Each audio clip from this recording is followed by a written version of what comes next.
2 கொரிந்தியர் 4ஆம் அதிகாரம் 8ஆம் வசனம். நாங்கள் எப்பக்கத்திலும் நெருக்கப்பட்டும் ஒடுங்கி போகிறதில்லை. கிறிஸ்துவுக்குள் அன்பானவர்களே, கிறிஸ்துவின் மீது பக்தி கொண்ட ஒருவருக்கு தான் தேவனிடத்தில் கேட்ட எத்தனையோ நன்மைகள் தனக்கு கிடைக்கவில்லையே என்ற சிந்தனையை விட்டு வெளியே வர முடியவில்லை.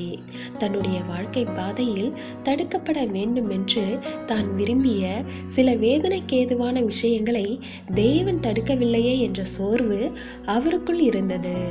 எனவே அதிகமாக ஜெபித்தும் விசேஷமாக ஒன்றும் சாதிக்கப் போவதில்லை என்ற எண்ணம் அவருக்குள் அடிக்கடி ஏற்பட்டது.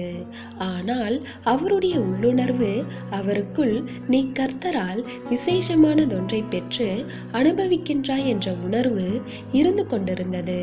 அதென்னவென்று சிந்திக்க ஆரம்பித்த போது தான் கேட்ட சில விஷயங்கள் கேட்டபடி கிடைக்காவிட்டாலும் தனக்கு அவசியமான ஒன்று தனக்குள் தேவனால் வைக்கப்பட்டிருந்ததை அறிந்தார்.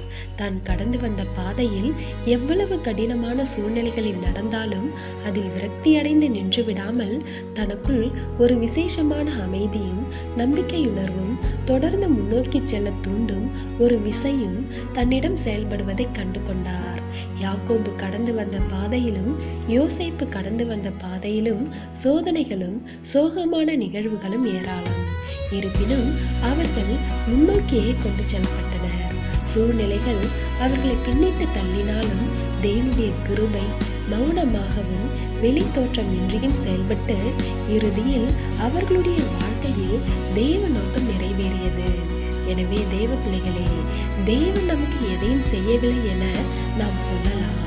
இருப்பினும் நாம் அவரை உண்மையாக தேடினதுண்டானால் அவர் நமக்காக நமக்குள் ஏதோ ஒன்றை ஆதரவாக செய்திருக்கின்றார் என்பதே உண்மை.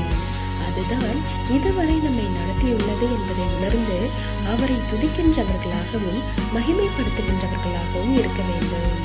தேவனுடைய கிருபையும் இரக்கமும் உங்கள் அனைவரோடும் இருப்பதாக. ஆமென்.